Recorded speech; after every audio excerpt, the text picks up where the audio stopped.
instalaciones para poder tener este acto y también para poder descansar, al Ayuntamiento de Motril también, a la asociación La Desbandada, a Luis de CIES No Motril,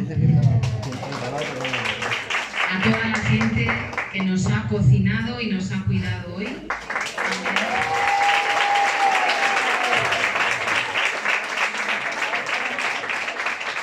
Si os parece, ya sé que sabemos que es Caravana Abriendo Fronteras, los y las caravaneras, pero hay gente que no es de caravana, a la que voy a contar solamente 3 frases, ¿vale? Caravana Abriendo Fronteras vuelve otra vez a este territorio desde el 2017, que fuimos por primera vez a Melilla, y este año hemos vuelto en el 2023 para recordar la masacre producida en la valla de Melilla el 24J hace un año. De hecho, venimos desde allá, ¿verdad?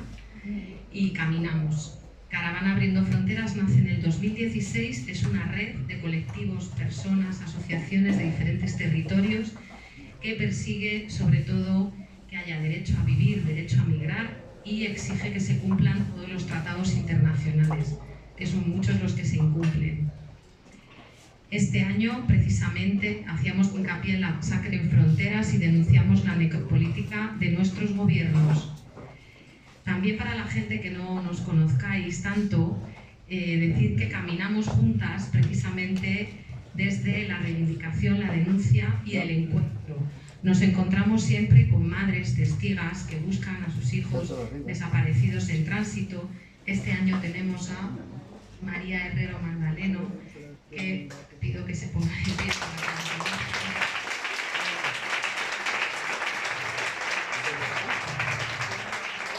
que es una mujer que ha sido capaz de tejer una asociación gigante que está intentando seguir con la búsqueda en México de todas las personas desaparecidas en tránsito. Bien, aparte de estar los y las caravaneras de los diferentes territorios y reivindicar, nos gusta encontrarnos con la gente, por eso tenemos esta mesa redonda aquí, porque siempre encontramos gente con la que tejer complicidades para ser capaces de seguir luchando por hacer un mundo libre de fronteras y donde no tengamos que seguir reconociendo a gente desaparecida en fronteras, cadáveres que permanecen en morgues que nadie puede recuperar y que nunca se puede cerrar el duelo de las familias. Paso la palabra a mi compañera Leticia de Caravana Migranti, que también nos cuenta quiénes somos desde Italia, y luego presentamos la mesa, si os parece bien. Sí.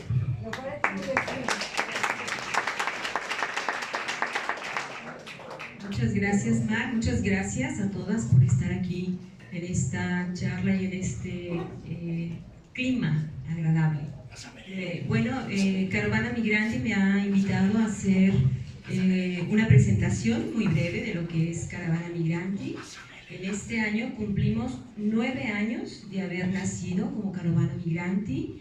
Hemos nacido en Lampedusa, porque Caravana Migranti pensaba en aquel tiempo que aquí en Europa no existía todavía el tema de desaparecidos. Y entonces, desde una acción preventiva en el 2009, quiso importar la experiencia de las madres buscadoras centroamericanas, como hizo como un trabajo preventivo. Y la sorpresa fue que en el 2014 había ya más de 500 jóvenes tunisinos desaparecidos en Lampedusa. La TG1 o la TG5, no recuerdo bien, les había captado al momento de haber desembarcado en Lampedusa, y la sorpresa es que nunca más aparecieron. Y desde ahí Caravana Migranti ha asumido como una tarea esta suma de redes, suma de esfuerzos, suma de luchas y de reivindicaciones. Y cada año, desde el 2014, en las caravanas que ha realizado Caravana Migranti, siempre cuenta con testigas del África subsahariana, con testigas de Centroamérica, porque estas dos experiencias, desde las Américas y desde las Europas y del África, siempre tienen algo que contarnos y siempre tienen algo que decirnos, que este mundo de esta manera no es posible y que desde abajo y desde la suma y desde las manos podemos hacer un cambio, porque está en nuestras manos también. Pues nada, dejo la palabra y con eso damos la palabra a Mar. Quería recordar, lo siento que hace calor, a Sara, que nos ha acompañado unos días, nuestra compañera afgana, que estuvo 15 días esperando a que, tras el naufragio de Kutru, poder recuperar el cuerpo de su hermano. Y no la veo entre nosotras porque creo que Sara ya ha vuelto a Finlandia. Sí, pues nada, también un aplauso aunque ya no esté. Ya le doy la voz.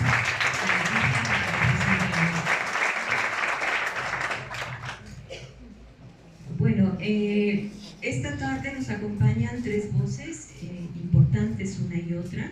Como digo, en este tejer lucha desde abajo y tejer fuerzas para cambiar esta realidad y esta guerra de baja intensidad en la que se encuentran los y las migrantes. Está en su primera participación está con nosotras Natalia García Caballos. Ella participa o es miembro de la Asociación Pro Derechos Humanos de Andalucía. Hace un momento le decíamos que la identificaba a ella en esta lucha y en este trabajo como defensora de derechos humanos. Ella dice que la identifica el trabajo por la reunificación de las madres con sus hijos. Y desde esta experiencia ella nos va a hablar de las vidas sin rastro, pero sí con rostro. Vamos a darle entonces la voz a Natalia.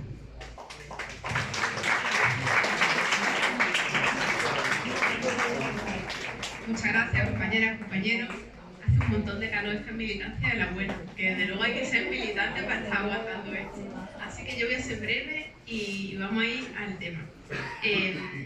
La campaña Vida sin Rostro es una campaña de nuestra organización, de la Asociación Pro Derechos Humanos de Andalucía, pero que han apoyado muchísimas otras organizaciones. Y habla y trata sobre los derechos de las personas fallecidas y desaparecidas en la frontera sur y los derechos también de su familia. Nosotros desde la asociación publicamos un informe que quizá muchas de vosotras conozcáis, que se llama el Informe Frontera Sur, en el que, entre otras cosas, lo que hacemos es detallar la muerte, el fallecimiento de los que somos conscientes que tienen lugar en nuestra frontera. Además de denunciar la situación que está ocurriendo en la frontera sur y todas las vulneraciones de derechos que se producen debido a la falta de vías legales y seguras. Además, más del 40% de las personas que perdieron su vida en el trayecto migratorio lo han hecho desde el principio de las migraciones que tenemos constancia, lo han hecho en estos 3 últimos años, según los registros anuales que llevamos a cabo. Pero hablar un poco de datos para que nos hagamos un poco una idea de la magnitud de la situación. Cerca de 6.000 personas murieron o desaparecieron durante los 3 últimos años en nuestra frontera sur.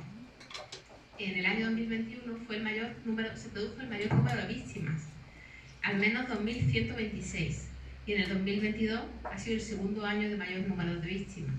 Y de acuerdo con nuestra monitorización, han sido 1.901 las personas fallecidas o desaparecidas en la frontera sur en el año 2022. Eso supone, de media, que cada día han perdido la vida más de 5 personas tratando de entrar en el territorio español desde África. Es decir, que cada 4 horas y media una persona muere o desaparece en el trayecto migratorio hacia España. Si queréis más datos, están todos disponibles en nuestra web, en apdha.org, y en nuestro informe. Para nosotros es muy importante hacer mención a las causas de por qué toda esta gente está falleciendo en el estrecho. Las causas muchas veces nos hablan de las mafias, nos hablan del mal tiempo, nos hablan de lo frágil de las embarcaciones, pero la causa real de que se produzcan estas muertes es la ausencia de vías legales y seguras que garanticen el derecho a la movilidad, sin que ninguna persona deba arriesgar su propia vida para el desarrollo de su proyecto migratorio y personal. Por ello nosotros exigimos que se establezcan los cauces que permitan la movilidad, que es algo absolutamente lo contrario a lo que nos encontramos actualmente con las políticas migratorias de hoy en día, que están centradas en la expulsión y la exclusión de la Europa fortaleza, que está muy securitizada, externalizada y que nos ofrece garantía.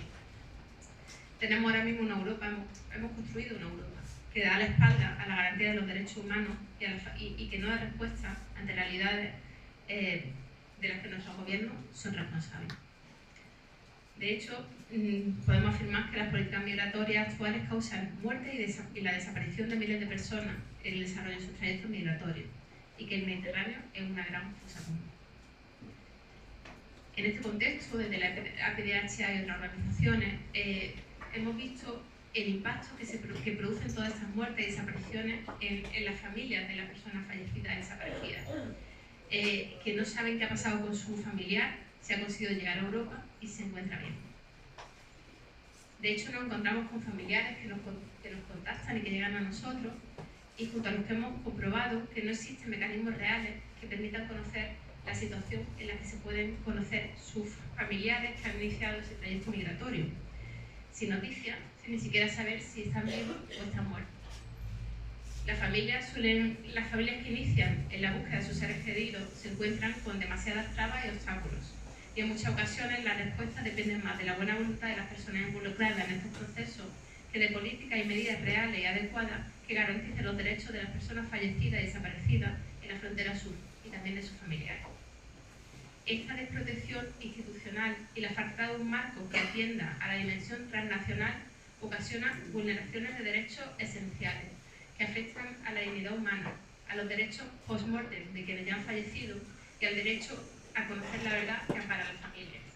Esta inacción y opacidad es una forma voluntaria de castigo y de tortura hacia las familias y de deshumanización hacia las personas que intentan desarrollar un proceso migratorio.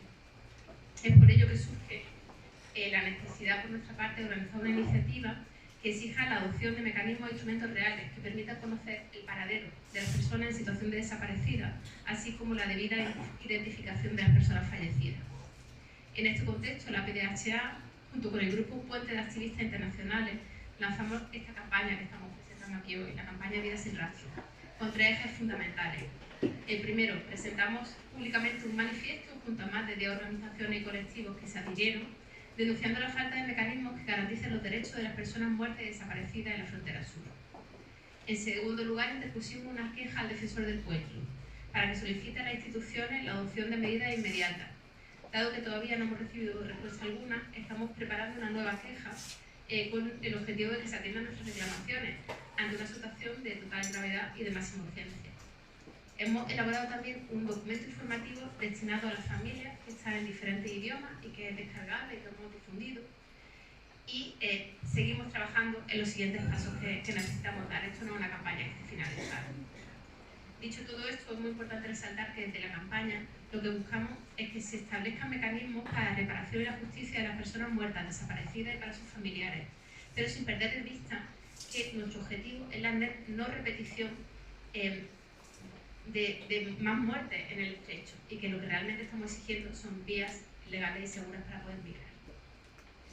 De forma muy concreta, ¿qué exigimos?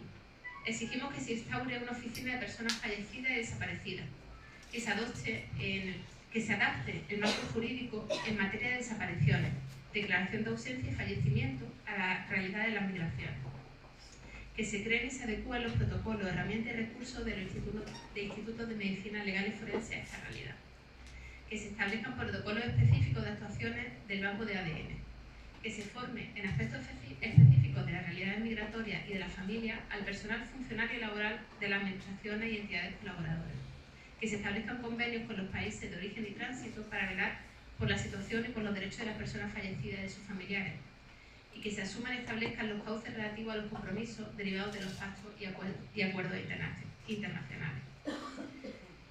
Sin entrar a detallar demasiado y por un poco una cuestión de tiempo y de calor, vamos a señalar las más relevantes. Y en cualquier caso, si os interesa entrar en más detalles, podéis consultarlo en nuestra web, como ya he dicho anteriormente.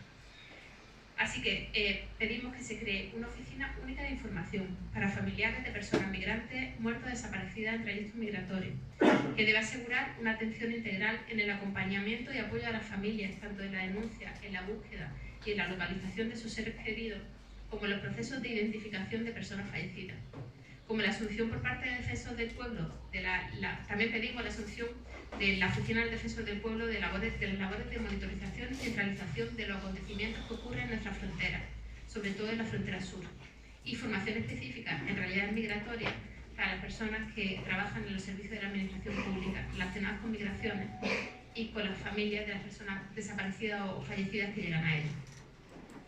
Respecto a las personas fallecidas, y ya voy acabando, quiero destacar que un tercio de los cadáveres sin identificar que en España corresponden a cuerpos sin vida que el mar deposita en nuestra orilla. Es clave trabajar y adoptar mecanismos que garanticen la identificación de las personas fallecidas y contar con la activación de un plan de intervención que tenga como finalidad la identificación del cadáver para otorgar la dignidad que merece a la persona fallecida y también a sus familiares.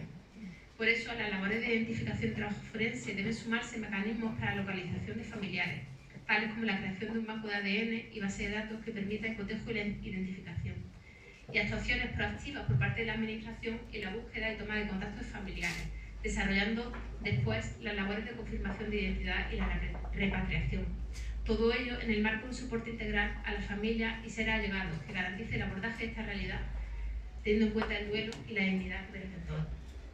Transcurrido al menos el plazo de un año, sin ser posible la identificación del cadáver, este pasará, de acuerdo con la normativa actual y previa autorización del juez, al ayuntamiento correspondiente, que estará obligado a hacerse cargo de los costes del entierro.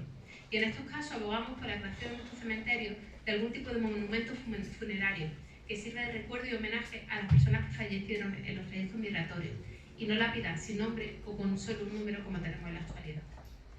Y en cuanto a las desapariciones, queremos comentaros que la situación de los familiares de las personas que pueden haber sido víctimas de naufragio en sus trayectos migratorios y que han desaparecido es especialmente dolorosa.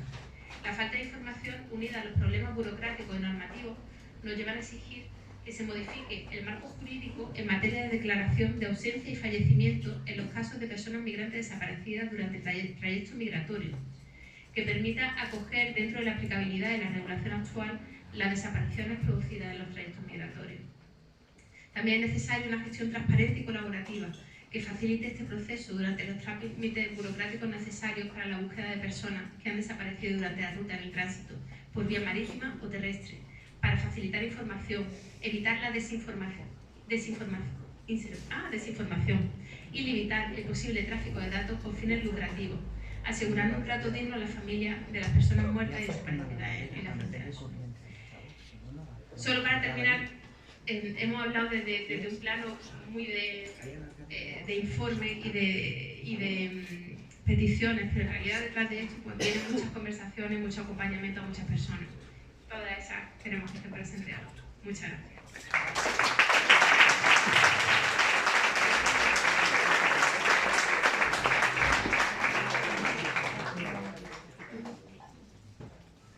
Seguimos con la mesa Caminos de la Muerte.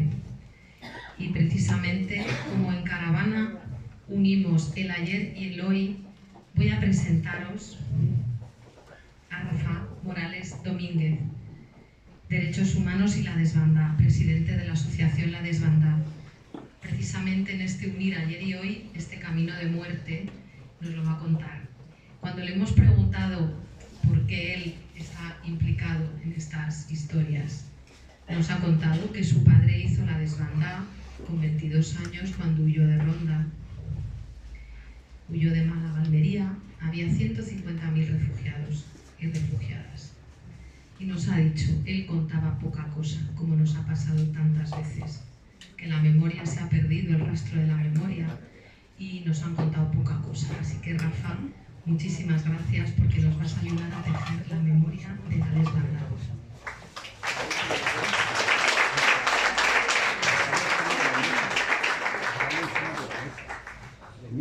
Muchísimas gracias. Buenas tardes a todos y a todas, y por no repetirme con este calor que tenemos hoy aquí. Y efectivamente tengo que dar, y en nombre de la Asociación La Desbandada, compañeros y compañeras que me acompañan aquí hoy, pues hemos querido estar aquí presentes. Sí. Hemos querido estar presentes en la acogida de esta gran caravana abriendo fronteras. Y como no podía ser de otra forma, Nosotros, la Hermandad, como acaba de decir la compañera, efectivamente unimos aquel pasado de hace 87 años, ya casi, con lo que está sucediendo en este mundo actual, en esta Europa que tenemos como tierra, ¿no? Y efectivamente, yo me acordaba esta mañana, estos días, de dos imágenes tan contradictorias que todos conoceréis y todas conoceréis, con este barquito que se ha ido al fondo ahí en el Atlántico buscando un Titanic, que todos los gobiernos, Francia, Canadá, Estados Unidos, han puesto todos los recursos a su disposición para salvar a ese grupito de personas. Mientras, frente a Grecia, más de 700 personas desaparecidas sin saber realmente dónde está y sin acudir nadie, pues a salvarlas, a protegerlas. Por eso digo que eso para mí me ha impactado, me sigue impactando y estamos viéndolo diariamente. Y por eso tenemos que seguir trabajando y por eso esta necesidad de esta red, diríamos, que estáis llevando a cabo estas acciones, esta actividad tan necesaria en un mundo que hay que decirlo, o por lo menos en nuestro país, cada vez más adormecido, cada vez con menos sensibilidad, el capitalismo, el sistema avanzando, considerando a las personas números, no personas, y creo que aquí estamos nosotros y nosotras, estamos para eso, para defender que la vida humana, que los derechos humanos no se pueden seguir violando de esta manera tan cruel, de esta manera tan, yo diría casi también impune, como se está llevando a cabo. Y efectivamente nosotros unimos ese pasado, se hace 87 años, con la actualidad. Y yo, por resumir, podía estar hablando, pero sabemos que el tiempo es bastante limitado, tenemos que hacer la marcha. Pues me limitaré un poco a contar para aquellos, yo creo que aquellos y aquellas que no conozcáis la hermandad, creo que aquí en este foro pues sois pocos y por tanto bueno, voy a hacer un repaso de qué pasó en aquel febrero del 37. También tengo que adelantar que efectivamente en las guerras los derechos humanos se violan constantemente y de forma pues totalmente brutal. Y como tal, esta acción, este crimen de guerra, este genocidio, se produjo en esta carretera de la muerte. Quiero leeros una frase del doctor Norman Bethune, que es el único testimonio directo, tanto en imágenes como en su libro La carretera de la muerte, tenemos en la actualidad. Y decía: lo que quiero contaros es lo que vi yo en esta marcha forzada, en esta huida, en este éxodo, la más grande, la más horrible evacuación de una ciudad que haya visto nuestros tiempos. Con esto quiero deciros que fue el primer éxodo, la primera huida, la hermandad, como se denominaría después, donde más de 200.000 personas forzadamente tuvieron que salir de Málaga para salvarse de la muerte, de la persecución y del horror fascista que los perseguía. Como ya también saben todos y todas, esa huida fue perseguida por esas tropas franquistas alemanas, por aviación e italianas, fueron perseguidas por tierra, mar y aire. Porque me decía, lo comentaba antes, hace ya un tiempo, me hacían una entrevista, cómo veía yo, cómo comparaba la huida, la salida, el éxodo de la guerra de Ucrania hacia Europa, de ese millón de personas que tuvieron que salir de Europa, o sea, de Ucrania. Y yo decía, no es la misma huida. Estas personas han salido por un pasillo, corredor, donde nadie los bombardeó. Aquí fueron bombardeadas desde el primer momento que salieron de Málaga. Y en esa huida, que forzada, teniendo que dejar sus casas, su vida, yéndose con lo opuesto, como se decía, fueron bombardeados por aire, continuamente masacrados, ametrallados por la aviación alemana, la aviación italiana. Y desde el mar, como podía ser, los 3 barcos fascistas, franquistas, el Cervera, Canarias y Baleares, continuamente iban bombardeando la carretera. Una carretera que también en otro episodio se decía más de 30 kilómetros de una gran columna de personas que no eran otras que mujeres, niños y ancianos. Los jóvenes estaban en el frente ya. Eran gente civil, gente sin absolutamente ninguna, diríamos, ninguna protección por ninguna parte. No podían defenderse y fueron masacrados, sobre todo hasta esta tierra donde estamos hoy, hasta el río Guadalfeo. Saben que el río Guadalfeo para nosotros, esta tarde lo veremos, en nuestra marcha al final tenemos el primer monumento a la hermandad. En ese río perecieron ahogadas más de 400 personas arrastradas hasta el mar. El puente había sido bombardeado, había sido destruido y no tenían otra salida que tirarse al río que venía creciendo aquel invierno. Fueron arrastradas hasta el mar más de 400 personas. Por eso para nosotros el río Guadalfeo para nosotros es el hito central, el hito histórico de memoria de la hermandad. Pues así estuvieron caminando hasta aquí, luego ya fueron, diríamos, paralizados, o sea, se les paró a los ejércitos franquistas a través de las brigadas internacionales y ya pudieron, no fueron totalmente, digamos, libres para poder seguir andando hasta Almería, pero sí, diríamos, viajaron, estuvieron andando con un poco más de tranquilidad, aunque en Adra y en otras zonas también sufrieron los bombardeos. Con esto, pues, lo que quiero decir, sencillamente, que fue el primer genocidio cometido a una población civil indefensa. Genocidio que efectivamente, ¿por qué se produce ese genocidio? Simplemente porque pensaban distintos de aquellos que venían detrás con sus armas y con todo su armamento. El mejor armamento los italianos del momento lo trajeron aquí también a la hermandad. Lo trajeron a perseguir a toda esta población civil indefensa.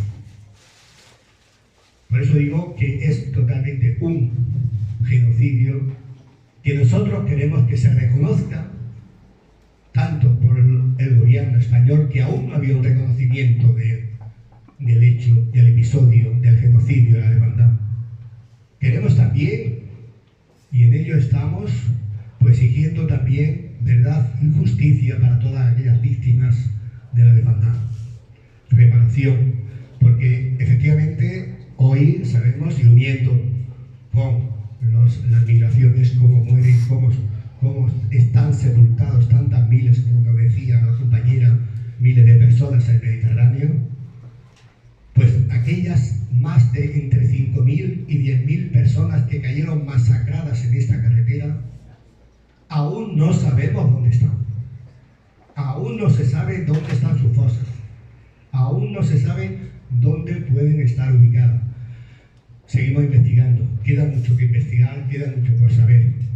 Pero creo, o sea, y ya lo dije, llevamos ya 7 años recorriendo la carretera integral. Antes también hay que hacer honor pues, a todas estas asociaciones de la costa granadina, de Málaga y de Almería, que ya desde el 2005 se hacían homenajes parciales, diríamos de un día, un par de días, para todo lo que fue la hermandad. Pero nosotros nos prometimos de que desde el 2017 teníamos que hacer la forma más auténtica de cómo homenajear a todas estas víctimas. Y es recorriendo íntegramente la carretera de la muerte, desde Málaga hasta Almería. Y ahí seguimos, pero seguimos en una situación que creemos que nos queda muchos años para seguir reivindicando esa verdad y sobre todo para sacar del olvido este mayor genocidio, que también lo comentaba hace 7 años.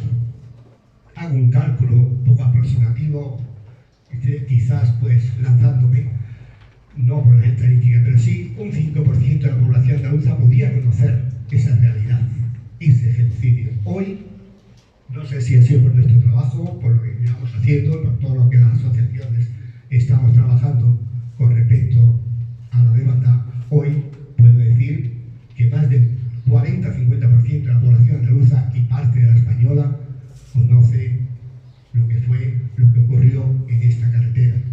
Es un objetivo que además lo estamos complementando y para nosotros también prioritario es llevarlo a la juventud. Esa juventud que hoy inconscientemente y por ignorancia, pienso yo, está votando a esas ultraderechas que en el siglo XXI, en el año 23, niegan constantemente el genocidio de la hermandad.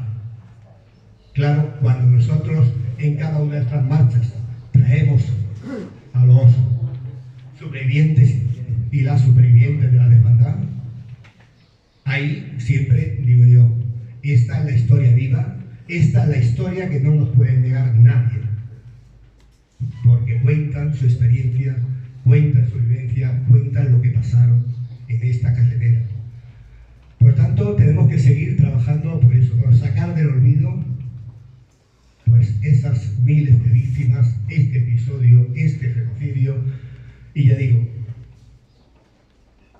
otra de las cuestiones, de los objetivos que nosotros tenemos planteados es que efectivamente, bueno, pues tenemos que decir, todos aquellos que quieran recorrer el camino, la carretera de la muerte, estamos poniendo en valor el sendero de la memoria de la hermandad, sendero que hoy como lugar de memoria está reconocido por el Parlamento andaluz y por las Cortes Generales, por las Cortes españolas, pero tenemos que ir más allá para que aquellas personas que quieran homenajear a sus familiares que lo hicieron en un momento, tuvieron que hacer esta carretera, o para aquellos que quieran conocer este trágico, historia, este hecho trágico de nuestra historia, pues puedan recorrer en cualquier momento.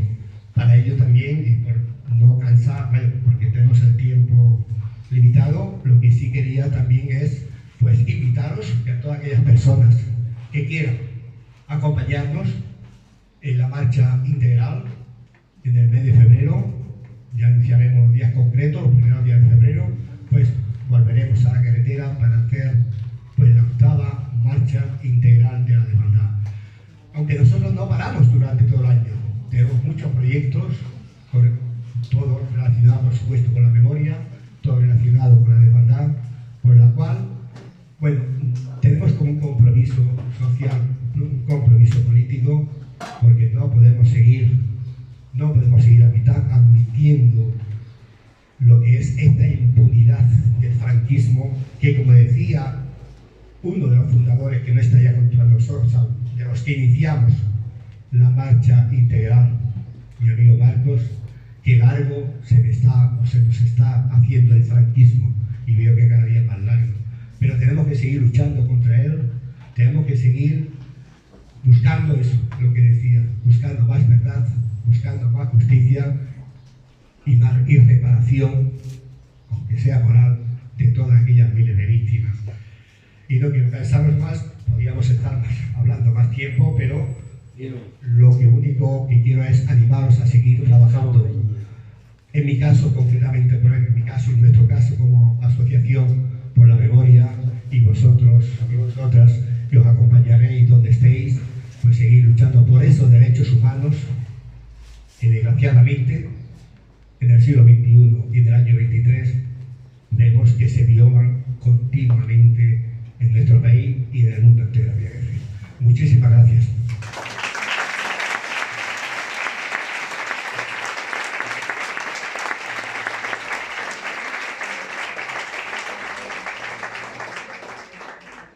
Muchas gracias, Rafael. Y justo porque queremos traer a la memoria y porque queremos recordarnos que este genocidio, que no queremos ser parte de este genocidio en este siglo XXI, desde Caravana Migranti, con las familias de las diferentes rutas del mundo, se ha iniciado un proyecto de más de 2 años de las sábanas de la memoria, sábanas que llevan grabados los nombres de hombres, mujeres, niños, niñas y adolescentes que en las rutas migratorias han muerto como consecuencia de esta política migratoria asesina en el mundo.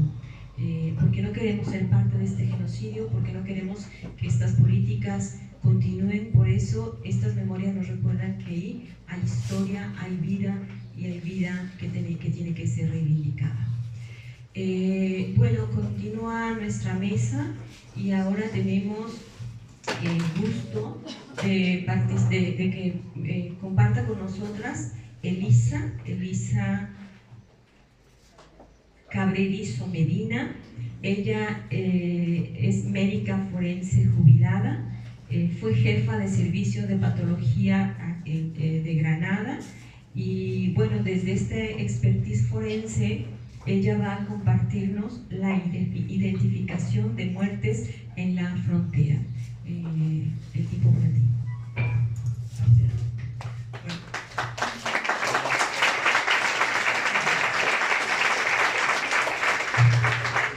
Entiendo que en la presentación no, que voy yo mirando mis notas, ¿no? Vale. Había hecho una presentación por tener un poco de imágenes, pero voy mirando aquí si nos importa. Yo primero quería daros las gracias por vuestro compromiso, porque sin vosotras y sobre todo sin la familia de las personas desaparecidas, yo estoy convencida por el trabajo que he venido haciendo que ni los funcionarios, ni los trabajadores, ni los ministerios haríamos ningún caso a este tema. El caso que hacemos tiene que ver con vuestro compromiso y sobre todo con el compromiso de la familia aquí en nuestra frontera, más con las familias subsaharianas que llevan 1 año ya movilizándose. Es verdad que hayamos puesto muertes en el mar, pero realmente las muertes en el mar tienen garantizados sus derechos. Quien no tiene garantizados sus derechos son las muertes en la frontera. Y lo que pasa es que nuestra frontera es el mar Mediterráneo. Entonces, quien muere o desaparece en el mar Mediterráneo realmente no tiene garantizados sus derechos. Y ese es nuestro trabajo. Yo estoy aquí por eso, ¿no? Bueno, primero estoy aquí porque Luis me llamó. Y a Luis no se le puede decir nada, no se le puede decir que no nunca. No, porque tú siempre dices que sí a todo. Y por esto que estaba explicando, es decir, yo soy médica forense en la frontera.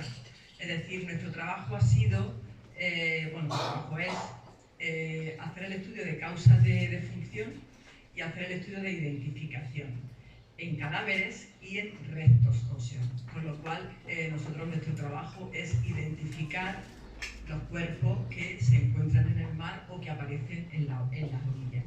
Y a partir de ahí, de ese trabajo, nos fuimos dando cuenta que nosotras siempre tenemos que estar comparando lo que tenemos en nuestra mesa de autopsia con sus antecedentes, con todos los datos ante muerte. Y esos datos en nuestra frontera no existen, ¿no? No existían y siguen no existiendo. A partir de ahí nos dimos cuenta que las familias reales de todas esas personas que estaban, de todos esos cuerpos que encontrábamos, las familias reales aquí en la frontera son la ONG. Entonces empezamos a trabajar bastante con Alarfón, empezamos a trabajar con Caminando Fronteras, seguimos trabajando mucho con Caminando Fronteras y con Cruz Roja. Y con Cruz Roja tengo que hablar de Carmen, que es la persona de Cruz Roja de Motril implicada de verdad personalmente en estas cuestiones. No quiero hablar de Cruz Roja en general. Eso nos llevó a que hace un par de años, en el 20, nosotras formamos parte de una asociación española de antropología y odontología forense, y eso nos llevó a hacer un congreso internacional aquí, que llamamos en aquel momento ya Muertes en la Frontera, y que ahora nos estamos dando cuenta, gracias a encuentros como los que organizó Caminando Fronteras en mayo, en Madrid, que hay que ir cambiando a desaparecidas en la frontera, ¿no? Porque porque eso nos da un campo muchísimo más abierto de trabajo. Bueno, aquí hicimos un congreso en el que participamos pues desde trabajadoras locales, digamos, de Granada y de la costa de Motril, hasta personal y profesionales de Cruz Roja Internacional, hasta Fuerza y Cuerpo de Seguridad del Estado y hasta ONGs. Y ahí hicimos un documento, que es el documento que estamos vendiendo en todos sitios, que es un documento que llevamos a todos los ministerios. Y lo llevamos sobre todo, que es curioso, yo soy funcionaria de justicia, pero no puedo llevarlo a mi ministerio, porque no me hacen caso. Por lo tanto, mi familia también en esta ocasión es Caminando Frontera. Y ese documento nosotros lo llevamos al Ministerio de Derechos Sociales, hace poco, en mayo, al de Interior, al de Exteriores y al de Justicia, porque son quienes tienen que cambiar la legislación en los protocolos de actuación en la frontera. Empezamos hace mucho tiempo con un compañero que trabajaba en otra ONG aquí en Granada. Hicimos una ficha donde los familiares nos daban los nombres y los datos ante mortem. ¿Y cómo hacíamos esos contactos con los familiares? A través de ONG. Y a través, que es algo que la caravana ya trajo con Nadia, trajo ya a algunas mujeres subsaharianas, ¿no?, que estaban movilizándose, y a través de Caminando Frontera y a través de Elena hemos conocido toda la movilización de las familias, con lo cual nosotras personalmente les pasamos a la familia una ficha y la familia nos pasan fotografía y datos ante morte de esa persona. Lo triste de todo esto que estoy diciendo es que no está protocolizado, es decir, no es algo oficial. Lo hacemos porque nuestro trabajo es identificar restos humanos. Bueno, pues ahí lo que tenemos de material para identificar, bueno, tenemos varios, pero el que puedo comentar y que podemos mostrar son fotografías. Ya es muy habitual que las personas, antes de salir y antes de iniciar el tránsito por el mar, se hacen una fotografía y se la mandan a la familia. Esas fotografías nos las mandan las familias, nos las mandan por WhatsApp, por el teléfono, ellas tienen nuestros teléfonos personales y se van pasando de unas a otras. Es decir, cuando hemos conseguido identificar a alguien de una patera, pues quien sabe que estaban en esa patera, pues esas familias se ponen en contacto con nosotros. Identificamos con ropas, pero todo esto son identificaciones, digamos, secundarias, pero son evidencias. Identificamos con objetos que llevan. Hay una cosa curiosa que al principio del paso traían casi siempre su identificación y traían muchos teléfonos de contacto. Y traían también incluso, eso lo siguen trayendo pero menos, restos de tierra o de semilla de su lugar de origen. Eso también nos ha servido con la Universidad de Granada para estudiar isótopos de origen. Y bueno, eso también sirve, bueno, son todas evidencias que sirven para identificar. Identificamos también con rasgos que ellos tengan malformaciones, es decir, pues, dedos unidos, verrugas, ¿no? Pero nos queremos centrar en la fotografía, porque a nosotros lo que nos exige la legislación es que no se puede entregar ningún cadáver si no existe una identificación positiva. Y la identificación positiva se hace o con ADN, o con ficha dental, o con huellas dactilares. Pues imaginaros cuál es el problema. Nosotros tenemos todos esos datos que los tenemos aquí, pero no existe ninguna organización tipo Interpol con la que se pueda trabajar en los países de origen. Y además, cuando contactamos con los países de origen, casi siempre a través de nuestros consulados o casi siempre a través de ONG, no tienen ningún interés en informarle a la familia y en hacer todo el proceso. Por lo tanto, lo que quiero decir con esto es que el proceso tiene que hacerse de forma oficial. Entonces, claro, nosotras, es decir, fichas dentales, pues, raramente tienen una ficha dental, huella, es muy difícil que no hagan llegar algún objeto de esa persona, ¿no?, desde la familia. Y desde luego lo que estamos trabajando más es la genética, porque nos la exigen, y la fotografía. Y eso es lo que queremos trabajar, apoyándonos mucho en la experiencia de Centroamérica. En Centroamérica ya se ha dejado de pensar en esa identificación positiva y se identifica en lo que se llama el peso de las evidencias. Y os lo voy a exponer en un caso que sí hemos conseguido identificarlo, pero fijaros que hemos tardado 1 año en identificarlo. Apareció en motor, no aparece aquí en Salmeña. Pero lo que teníamos de ese caso era un chico de unos 25-30 años, de unos 60 metros de estatura, unos 70 kilos de peso, con el pelo de color negro y corto, muy corto en la región nucal, posiblemente más largo aquí, en otras partes del cuero cabelludo, pero ya muy esqueletizado del cráneo, ¿no? Y el resto estaba vestido con un neopreno, y al principio pensaba que había pasado una moto de agua, pero no, había pasado en una patera. Tenía una ficha dental porque tenía una pérdida de dientes antemorte, ya muy claro, una serie de caries, pues no sabía. Y llevaba una alianza de casado, y llevaba 2 tatuajes buenísimos. Uno era en el brazo izquierdo, aquí, con una imagen de la Torre Eiffel y las letras París. Y otro era en la cara interna del brazo derecho con las letras Beni Viola. Y por el estado en el que estaba, pero sobre todo por los percebillos estos que se pegan, los crustáceos y tal, eso también nos ayuda a ver el tiempo que lleva dentro del agua. Y llevaba una data de unos entre 2 y 6 meses. Hubo una patera que en ese tiempo naufraga en la patera que están utilizando ahora la ruta argelina, ¿no? Que se va más para Levante y se va más para Baleares. Entonces una patera que en ese tiempo naufragó y hay gente que llegó viva, con lo cual la gente viva de Ibiza explicó la gente que se había ido perdiendo por el mar. Que eso es otra cosa que también reclamamos al Ministerio del Interior. Cuando hay un desaparecido blanco, no hay ningún problema en creernos a la familia y no hay ningún problema en creernos el pasaporte o el DNI que llevan. Nació en tal fecha y en tal sitio. No hay ningún... Pero aquí, por ejemplo, ahora hay un gran problema en hacerle caso a las personas que iban en el tránsito y que están diciendo, porque aquí nos pasó con el caso de las 14 que aparecieron al mismo tiempo, ¿no? Las 14 fallecidas, que había 3 que estaban identificadas por los supervivientes. Pero siempre se duda. ¿Por qué?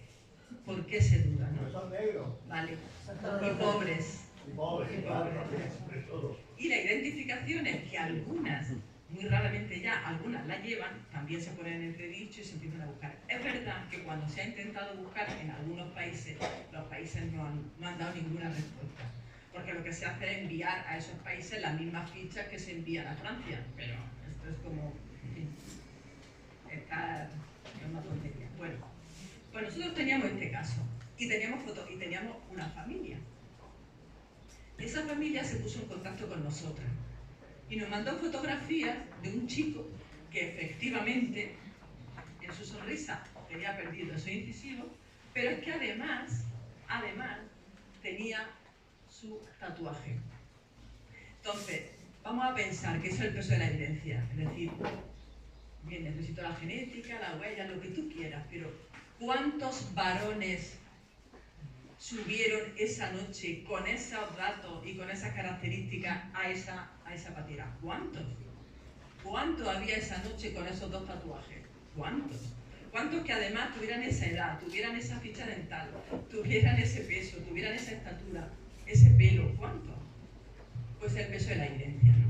Bien, pues nosotros lo que hicimos fue algo que queremos trabajar mucho, porque lo más fácil para identificar en esta frontera son las fotografías. Mira todos los datos antemortem que estoy diciendo. Pero al tener la foto, nosotros podemos escanear en 3D los cráneos.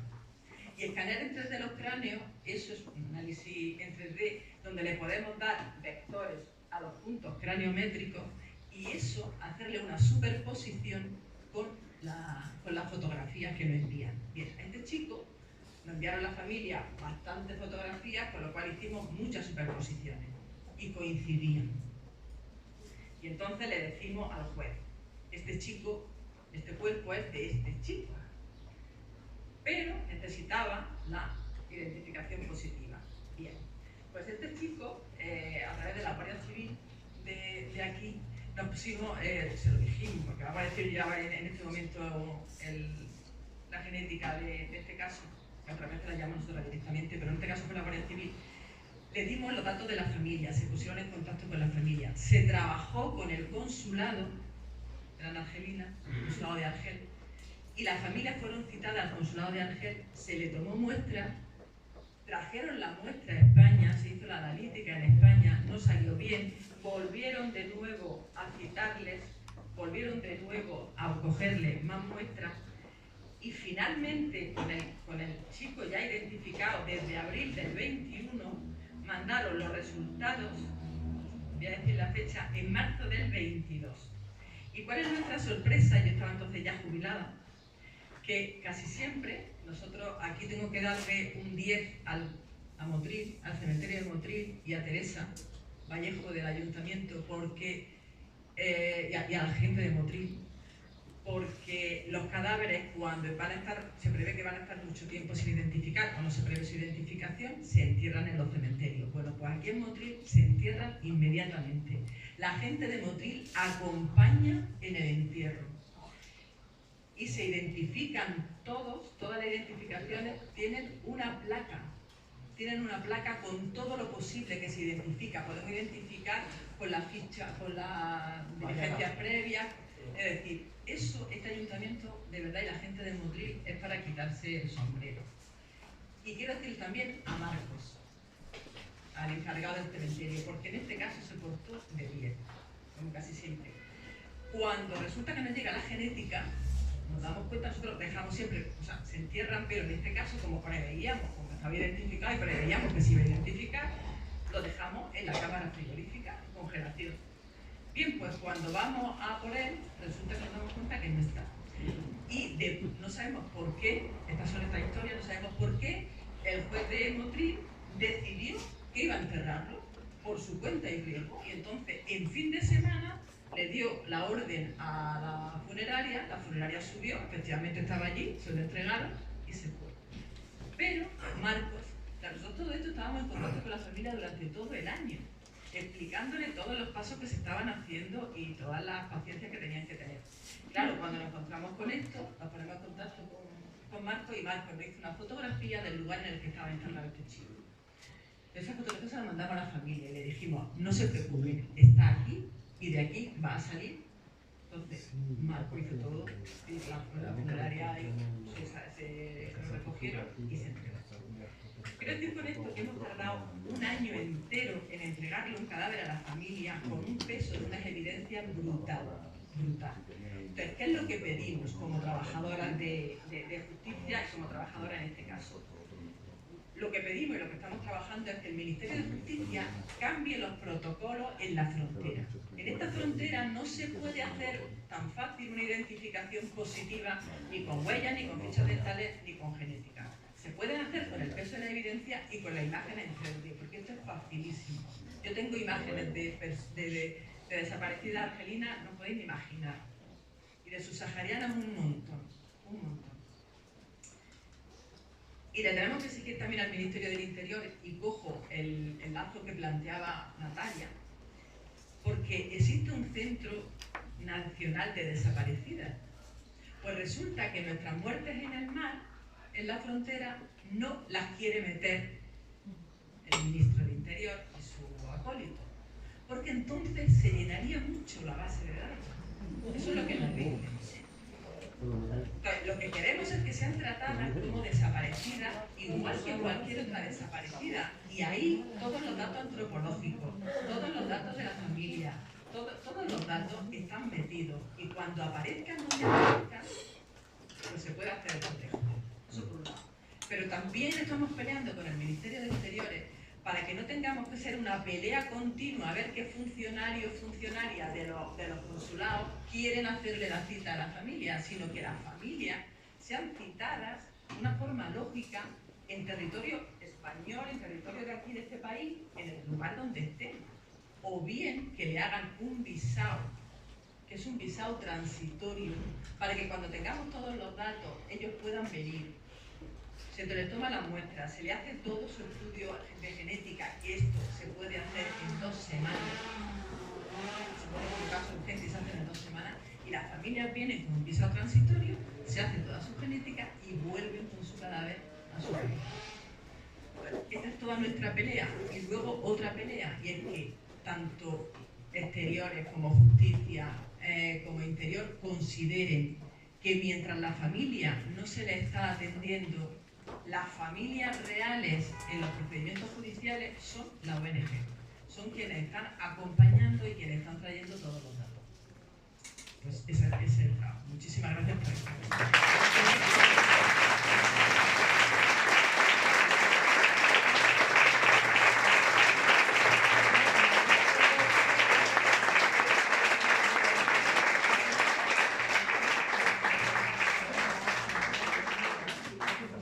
Muchísimas gracias a las tres personas que habéis participado. Tenemos media hora para las preguntas y Luis me está diciendo algo, pero aunque soy mujer y sé hacer dos cosas a la vez, voy a esperar a que hagáis las preguntas y ahora tomas la palabra si quieres. Y mañana, todo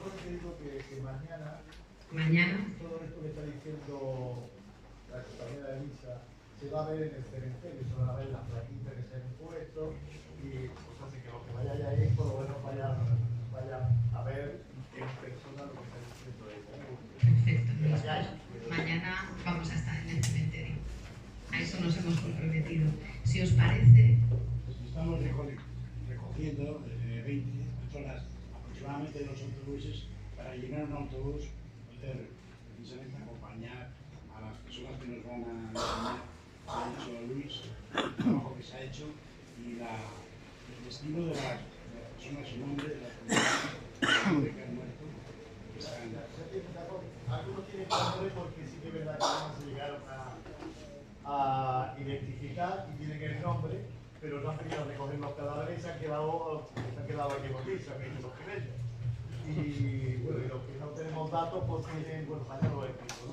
Así os dejo un poquito. Apuntaros por autobuses y ya os...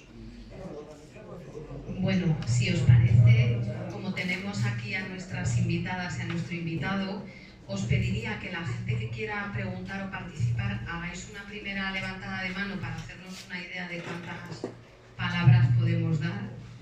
Ahí atrás, 1, 2, 3, 4, vale. Si queréis os voy pasando el micro, ¿vale? No, lo puedo hacer yo, mamen, así me levanto y está perfecto.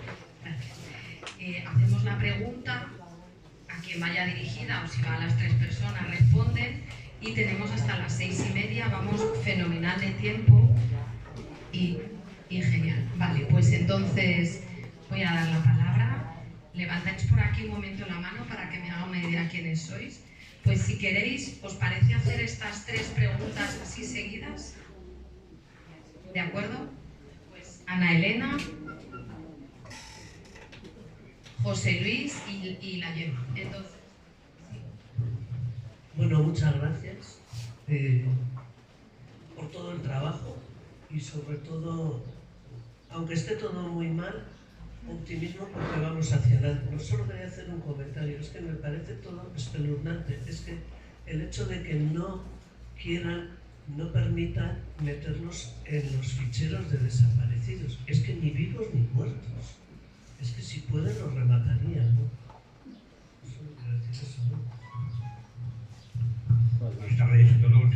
Mi pequeño homenaje es para la gente de la desbandada y en particular a la gente que estáis luchando porque en este país haya una democracia, un reconocimiento de los derechos humanos y se cierren ya de una vez en este país las heridas que la derecha conservadora no quiere, no está por la puerta. Gracias.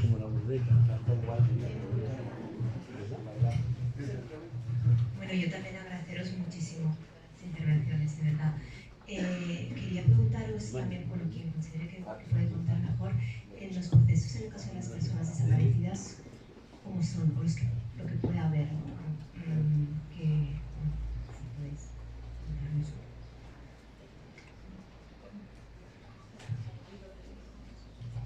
si os parece, contestáis la mesa esta y hay otras dos preguntas aquí. Por aquí había más. Otras dos y allí había visto otra. Gracias. No, yo sobre personas desaparecidas puedo contestarte lo que conozco. Realmente, claro, a nosotros no nos llegan, evidentemente. Entonces, en nuestro trabajo con Cruz Roja que existe un acuerdo entre Justicia y Cruz Roja para estas identificaciones. Lo único que se comparte son nombres, es decir, si a mí me llega, por ejemplo, algún nombre de alguna de las familias, ¿no?, que están buscándolo, yo se lo paso a Cruz Roja.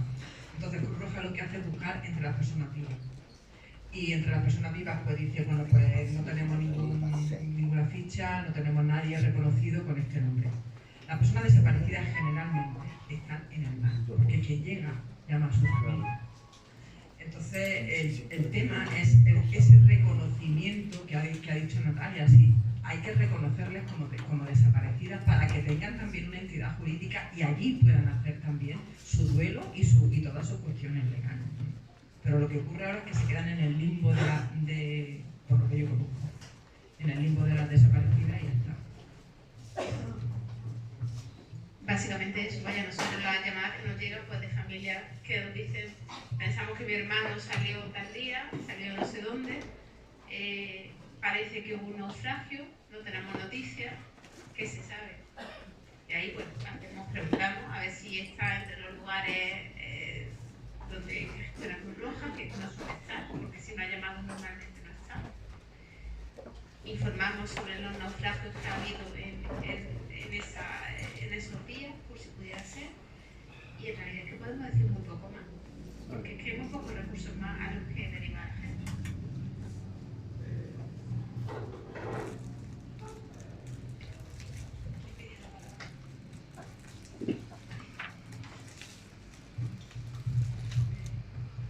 Después de felicitarla por su éxito, por su trabajo, por su dedicación, mi pregunta es, cuando se encuentran restos calcinados, ¿qué posibilidades pudiese haber de encontrar las muestras para genética en esos huesos calcinados? Porque en México, después de hacer todo lo que hacen, asesinarlos, esconderlos, traerlos como locos buscando en montes, cerros, valles y esto, los queman, los incineran. Pero hemos estado pidiéndoles a las autoridades que los conserven ahí, porque tenemos la esperanza de que la ciencia vaya avanzando, pero yo quisiera saber si existe esa posibilidad. Gracias. Muchas gracias, María. Tú pediste la palabra. Buenas tardes. Buenas tardes. Mira, yo en esta caravana abriendo fronteras, yo creo que estamos descubriendo muchas cosas. Tenemos mucho en común, bastante. Mi compañero había hablado un poco de la percusión franquista en aquellos tiempos. Yo creo que también nosotros los de RIF también hemos sufrido el mismo. Tenemos muchas desapariciones, han dejado muchas secuencias por armas que han utilizado, me parece que coincide con la misma fecha, desde 1921 hasta 1933 que acabaron aquí con la misma arma. Mi pregunta es si habéis hecho algún tipo de trabajo, alguna investigación de saber cuántos muertos ha habido en total desde Franco, que se hizo general en el RIF, terminó aquí. Y lo que más nos importa es el armamento que utilizaron en esos tiempos, dónde está y cómo, si ha sobrado algo, dónde lo han metido. Por una parte en el estrecho se muere mucha gente que no se sabemos. Sabemos que en Marruecos, por ejemplo, hay familias que no denuncian las desapariciones por causa que luego consecuencias que les meten en cárceles. Simplemente agradecer también vuestro el esfuerzo que hacéis para darnos esta información. Muchas gracias. Muchas gracias. Última pregunta en esta fila del centro para dar palabra a otra.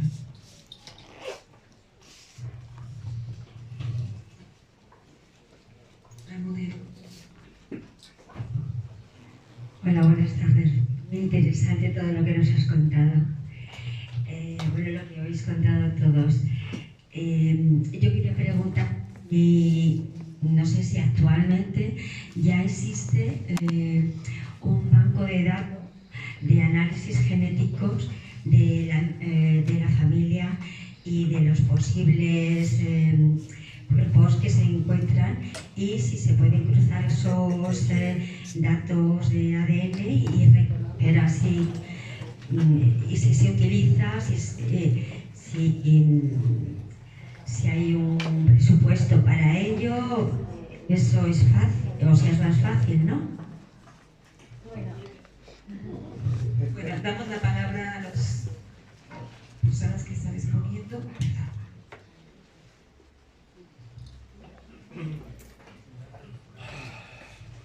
Y en lo que dice el compañero, nosotros de datos exactos desde que Franquito estaba por allí por el RIF haciendo las suyas, no tenemos datos de desaparecidos y de muertos allí en el RIF. Es cierto que yo hice la ruta del desastre anual y nos contamos los historiadores que efectivamente de soldaditos españoles que no tenían para poder pagar y librarse de ir a África, o sea, los obreros, trabajadores que tenían que ir forzados a hacer la guerra en el Rif. Sé que se hablaba entonces de unos 14.000 españoles, soldaditos, como yo digo, los que murieron en el desastre anual. Pero aparte de eso, los datos de la época no tengo, yo ahora mismo no tengo ni investigado. Lo que sí es cierto es que después ya estamos hablando de la guerra de España, no de la guerra civil. Tenemos que acabar con ese término, no podemos hablar de guerra civil, sino de la guerra de España, porque además fue una guerra internacional apoyada, como he comentado antes, por el ejército nazi y el ejército fascista italiano, y por tanto, en esta guerra española, pues después las consecuencias, ya sabemos hoy, en Andalucía, tenemos todavía 45.000 andaluces en fosas, desaparecidos, forzosos, que no sabemos dónde están, que no se han exhumado.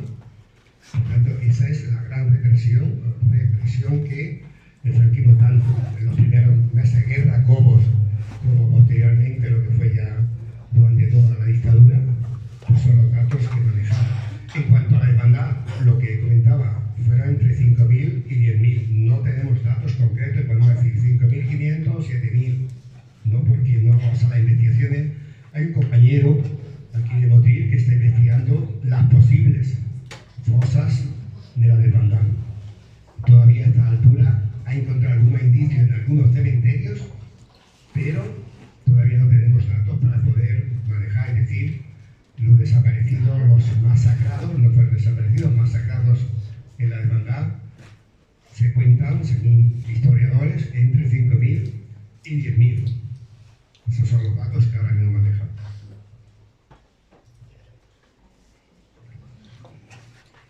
Las muestras de cadáveres calcinados, las muestras que se toman para genética son dientes, principalmente molares, ¿no?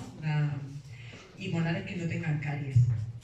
Aunque el esmalte esté estallado, pero la pulpa y las raíces dan muy buen material para estudios genéticos, por lo tanto siempre se puede hacer estudios genéticos. Si los restos óseos están muy calcinados, siempre se puede tomar de dientes, principalmente molares, sí. Y lo que comenta no existe. No existe porque, por lo que he dicho, aquí no hay ninguna voluntad de que exista. Es decir, todos los cuerpos están identificados genéticamente, porque nosotros mandamos siempre muestras para genética. Y esas muestras las tiene el Instituto Nacional de Toxicología y Ciencias Forenses, porque ese es el laboratorio, digamos, de justicia al que nosotros le enviamos las muestras para genética.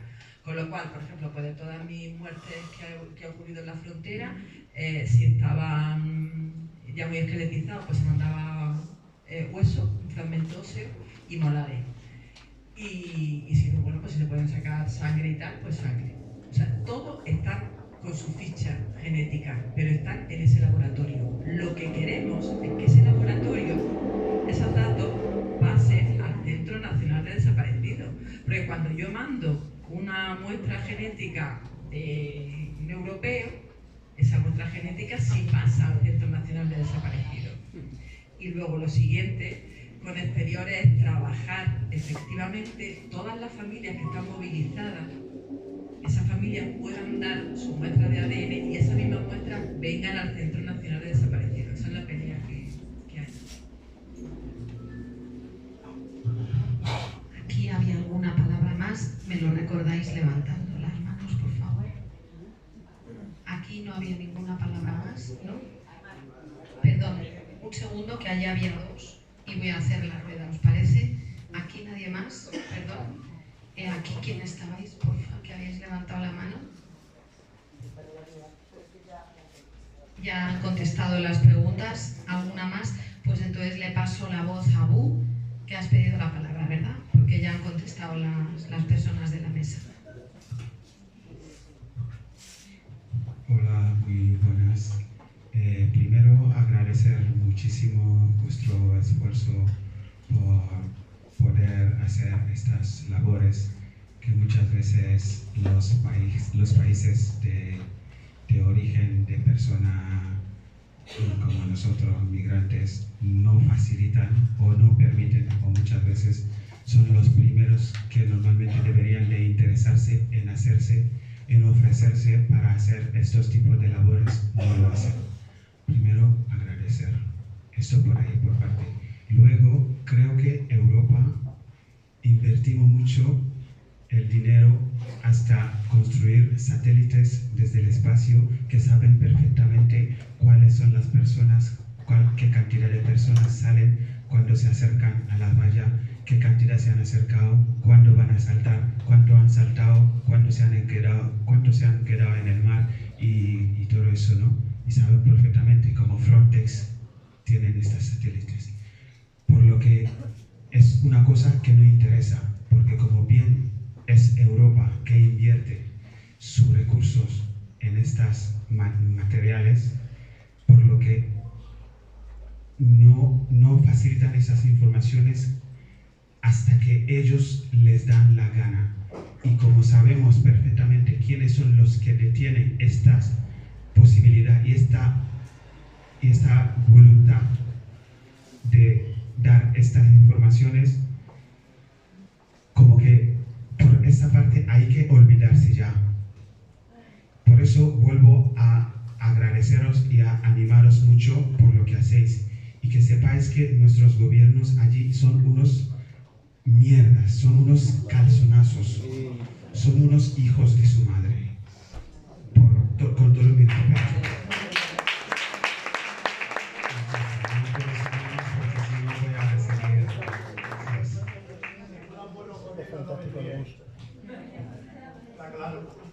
Hay aquí otra palabra, si levantáis la mano me desplazo. Sí, yo soy una de las personas que viaja desde Italia y muchas cosas que contáis nos cuentan las antropólogas forenses ahí desde mucho tiempo. A nivel europeo, un banco de datos no ayudaría, porque ha pasado muchas veces que estos despachos que se ocupan, que en Italia hay una prefectura que se ocupa de dar seguimiento a las familias, fuimos con ellas en muchos casos ahí acompañando a las personas, y a pesar obviamente de hay tanta jerarquía, o sea, jerarquía en vida, hay jerarquía cuando desapareces también, porque es una actitud racista y institucionalmente reconocida de esta forma, pero en algunos casos nos dijeron aquí haría falta no sé qué, igual como organización informal que acompañáis podéis comprarla.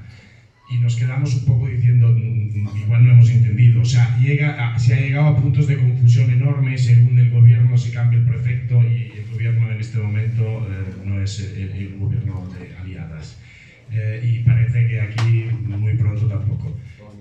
A nivel europeo, un banco de datos europeos ayudaría, en primer lugar. Y segundo, notáis aquí también el tema de la privacidad como obstáculo total a desarrollar un reconocimiento, o sea que los derechos, cuando son derechos de las personas en tránsito, en movimiento, no valen nada, pero cuando luego otra vez fuimos a ver unas fotos a una rapidez increíble, o sea, una foto cada 2 segundos de personas que habían llegado a las costas de Sicilia, con las familias que no podían ni parpadear los ojos porque si no se tenían el miedo de que pasara la foto y no pudieran volver a verla. Cuando se intentó solicitar estas fotos para que más familias pudieran verlas con tranquilidad, se nos dijo que la privacidad, el derecho de...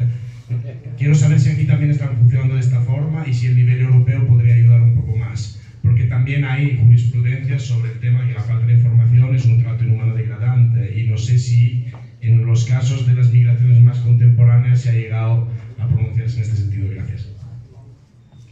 Doy la palabra otra vez a José Luis y un momento, ¿te parece que esta persona que no ha hablado, la compañera, y vuelvo? Gracias. Y levantad que nos quedan ya muy poquito rato.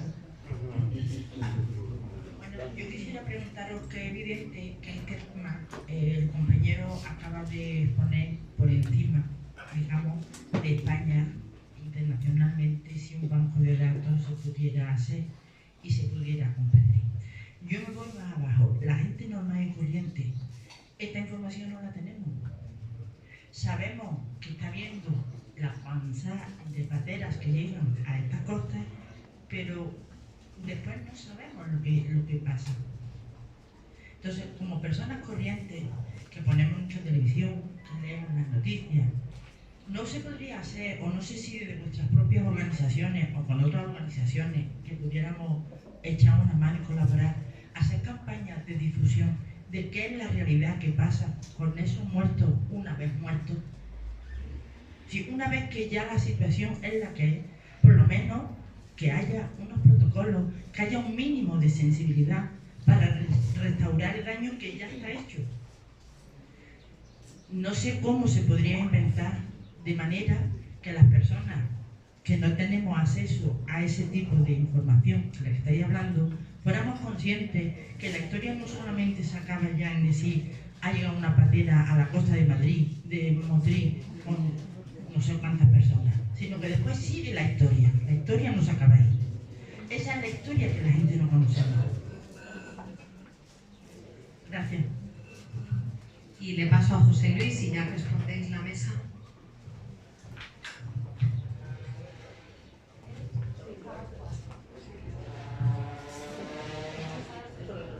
Escucha, sigo con esto de las... ¿Qué pasa cuando un cuerpo aparece en una costa y no coincide que sea Motril, que llega a Granada, que estáis vosotras, toda la gente de Motril? ¿De quién depende lo que se haga con ese cuerpo? Entre el mundo forense del Estado español, ¿qué sensibilidad hay? O depende mucho del funcionario de turno, se enterran los cuerpos. ¿Esto es una isla pequeñita o es general? Sí, una pequeña aclaración. Antes has dicho que no hubo una guerra civil, que no hubo una guerra civil, y es verdad, pero sí que hubo, hay que decirlo para la gente joven, un golpe de Estado fascista, militar, y Franco fue un segundo. Hay que hablar de General Mora, de Villarsa y de los votos, de las familias que ahora mismo sustentan, sigue sustentando la vida que se ¿no? Y a recordar a la gente que dice que no ocurrió nada, claro que ocurrió, decisiones de esclavos del franquismo, a la migración y las I-25, se han borrado la empresa Renfe, Dragados. Esas habría que ver también explicaciones, porque los hijos son los que han heredado y los que llevan a la miseria a los trabajadores y a migrantes que se aprovechan. Gracias. Pues cerramos la mesa con las personas que deben responder y agradeceremos cuando terminemos para irnos luego a la marcha. Bueno, he ido apuntando, no sé si se me ha olvidado algo. A ver, derecho a información. Nosotras como funcionarios no podemos informar, solamente informamos directamente a la familia. Pero el hecho de que llegue un cadáver, eso depende mucho, que informen de que ha llegado a la costa tal, y que no se continúe, depende mucho de nuestros medios de comunicación, de qué cosas les interesan o no les interesan. Cuando nosotras hemos podido informar, hemos hecho alguna vez documentales para alguna televisión, pero eso ha sido porque desde la Consejería de Justicia han dado permiso, han podido entrar y hemos podido informar. Pero si no, nosotras, esto es un interés, que sea un interés social y que los medios de comunicación así lo vean, ¿no? En cuanto a la privacidad que tú decías, ocurre aquí, pero ocurre también en Italia. Para nosotros nuestras referencias son vuestras forenses y vuestras antropólogas, ¿no? Totalmente. Fue a partir de ellas, ¿no?, que se inicia todo este proceso, sobre todo Cruz Roja Internacional, de hacer una cuestión específica para el Mediterráneo, ¿no? Y nosotras nos hemos incorporado más tarde. De hecho, ahora mismo hay una red europea de migración que la han iniciado ellas. Yo sigo ahí en esa red para poder seguir trabajando en esto, pero ha sido por vosotros, ¿no? Por Italia. La privacidad no existe en un proceso judicial. Es decir, existe, pero no hay ningún problema en ver las fotografías, porque precisamente cada vez que aparece un cadáver y se sospecha una muerte violenta, eso se llama un expediente judicial. Entonces, en base a ese expediente judicial es con lo que los testigos miran y le enseñan todas las muestras que haya, todas las fotografías o todas las personas. Las familias estaban ahí y no teniendo el visado que hablabas antes para venir, no le trasladaban las fotos porque no... Pues eso es una cuestión de sensibilidad de derechos humanos dentro de la justicia, porque le puedes trasladar perfectamente lo que estamos diciendo, o se la traslada a través de los consulados, o bien se la traslada como exhorto. O sea, aquí se ayuda entre distintos juzgados de distintos países o de distintas ciudades, pues tú mandas eso a un juzgado de allí o a nuestro consulado, nuestra embajada del país. Eso se puede hacer. Y además que eso, el tema de las fotografías no es una identificación, porque la identificación mediante fotos, después de mucho tiempo sin verlo, la emoción y los sentimientos que ahí se están transmitiendo, en fin, pueden... Pero al menos es una evidencia que tiene su peso, ¿vale? A partir de ahí tú puedes seguir trabajando, ¿eh? Luego, el banco de datos. Pues a partir vuestro y a partir de Cruz Roja Internacional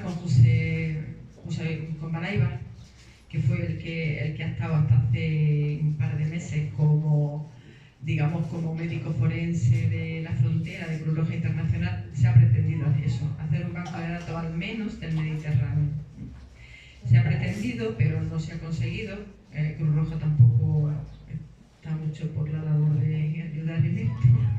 Y los gobiernos pagan el dinero de frontera de otra manera, ¿no? En hacer frontera, ¿no? No en esto. Pero es algo que se ha intentado con Balaibar, que se ha intentado con las vuestras, con las italianas, y seguimos en eso. Vamos a hacer una base de datos del Mediterráneo, ¿no? de lo que nos es común. El procedimiento habitual, cuando aparece cualquier... Es decir, es verdad que como no funcionamos con protocolos oficiales, funcionamos con implicaciones personales. Eso es así. Pero es que nuestro trabajo, o sea, a mí lo que me exige mi empresa es que identifique un cuerpo. Si me exige mi empresa eso, yo tengo que exigirle que me dé todos los materiales necesarios para que esto se pueda hacer, porque ya me están exigiendo que haga este trabajo. Entonces, Granada no es aislado. Canarias, por ejemplo, y por ahí también una forense también muy buena trabajando en esto, ¿no? Pero es verdad que lo que necesitamos son otro tipo de protocolos. El procedimiento habitual es que llega un cuerpo y se hacen los procedimientos normales. Los procedimientos normales son hacer su examen externo, tomarle las muestras, tomarle las huellas, tomarle la ficha dental, tomar las muestras para genética, mirar la causa de muerte, y cuando no aparece nadie, entonces pues, se entierran en el lugar donde ha aparecido. Y ya está. Ese es el procedimiento, porque la Guardia Civil, por ejemplo, a mí me consta que han enviado a países, Argelia, bueno, el RIF, pues que del RIF no quieren saber nada, es decir, todo lo que sea para pedir algún dato sobre el RIF no te mandan nada, ¿no? Y otros países subsaharianos mandan las fichas habituales con las que se trabaja aquí con la Interpol, pero eso allí no se lee y además no se le hace caso. Entonces, que vuestros países, como decía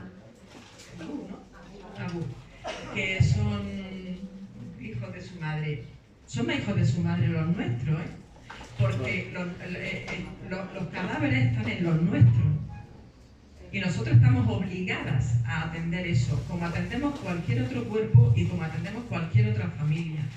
Así que yo me he hecho mucha culpa a los nuestros, y la exigencia es con los nuestros.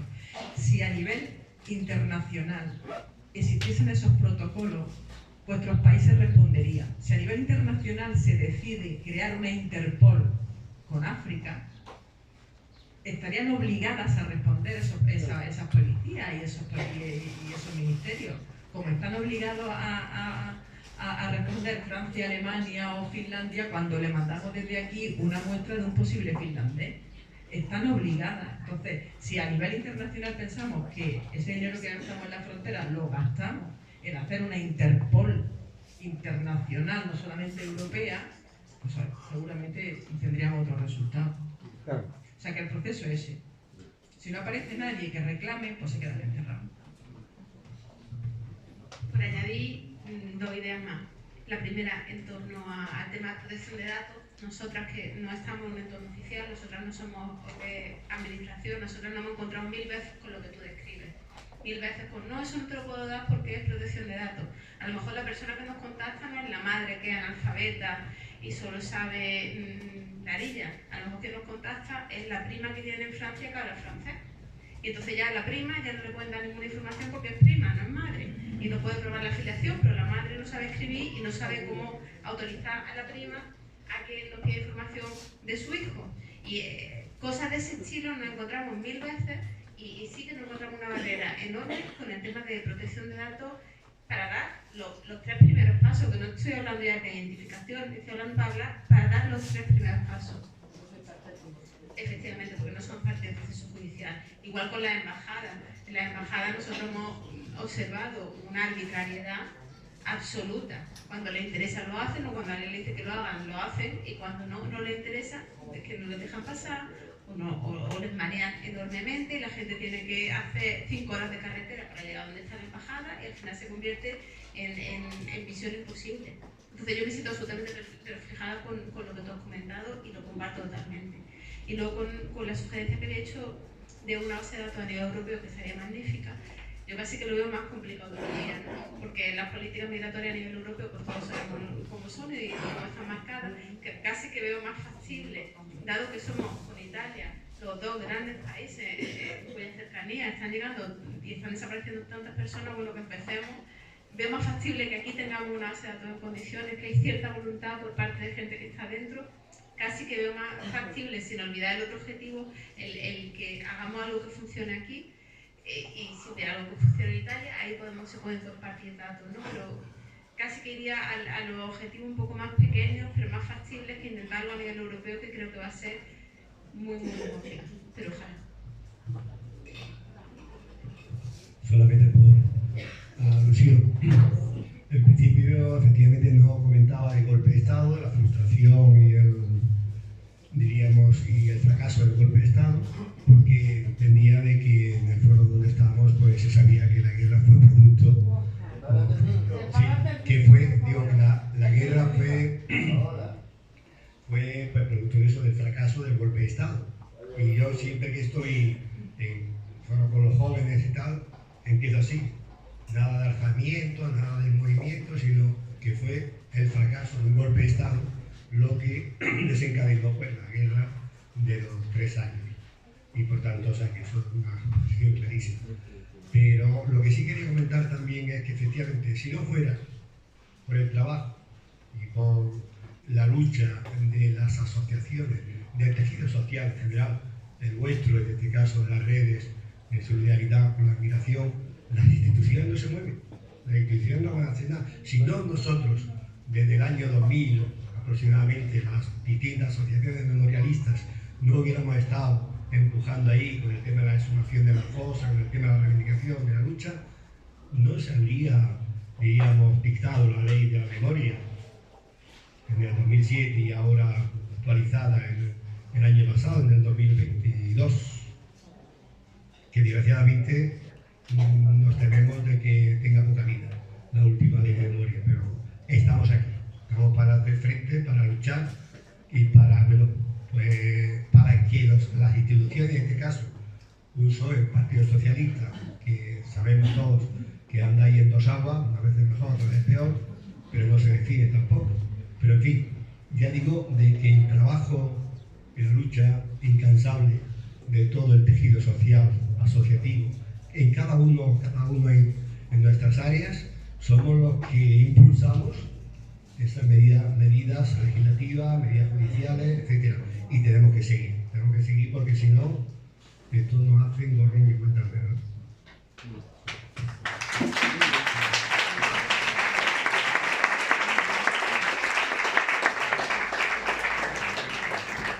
Agradecemos a Fernando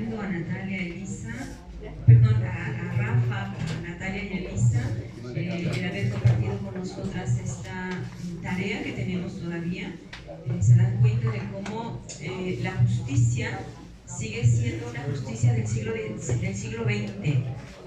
que no coincide con la realidad del siglo XXI y con la realidad de las migraciones. Por lo tanto, pues las migraciones nos ponen todavía muchas tareas por avanzar.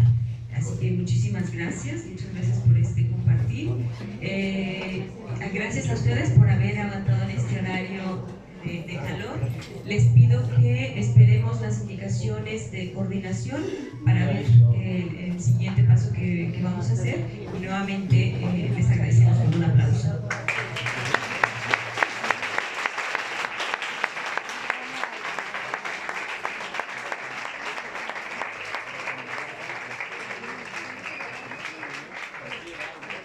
Bueno, un segundo, que luego empezamos a preguntarnos unas a otras. ¿Dónde quedamos ahora? La siguiente actividad, ¿nos lo puedes comentar, Rafa? Sí.